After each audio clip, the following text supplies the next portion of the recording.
ससुरा से घूमी फिरी आइली गौरा दे आमाली हली पजरे बैठाई। ससुरा से घूमी फिरी आइली गौरा दे आमाली हली पजरे बैठाई। कह कह गौरा बेटी ससुरे के हलिया कोई से कटेला दिन रात। धतूरा कूटत अम्मा ठोंग टूटे भंगिया पीसत जियरा जाय। भंगिया पीसत जियरा जाय।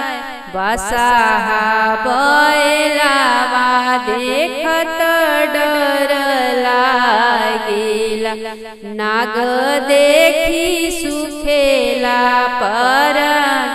एतना बचन जब सुनेली मैना रानी सुनते गईली खिसियाई।